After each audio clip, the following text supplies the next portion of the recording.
সন্ধ্যেতে গিয়েছিলাম এক অনুষ্ঠান বাড়িতে। এখন 10টা বেজে গেছে, এখন বাড়িতে ফিরছি। যদিও আমি একা ফিরছি না, এক দাদার সাথে ওই অনুষ্ঠান বাড়িতেই দেখা হয়েছিল, চেনা পরিচিতি। তো ওনাকে বললাম আমাকে নিয়ে যাবেন, যদিও আমাকে নিতে আসতো, তো আমি বারণ করে দিলাম, বললাম এই দাদার সাথে যাচ্ছি। নিতে আসতে হচ্ছে আমার বোনের হাজব্যান্ড।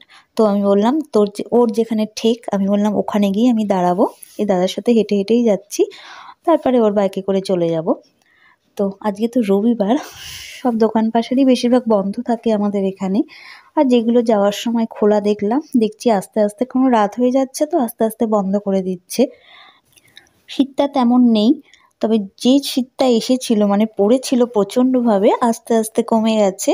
তাই জন্য আমি সেরম কিছু গায়ে দিইনি, একটা স্টোল গায়ে দিয়ে আছি।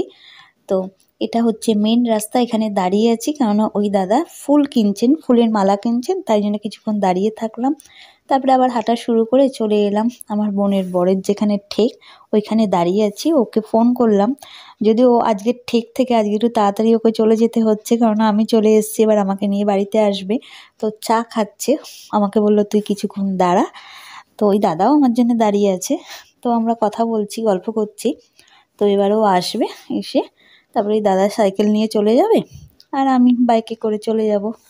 তাহলে সবাইকে গুড নাইট জানিয়ে তোমাদের কাছ থেকে বিদায় নিচ্ছি।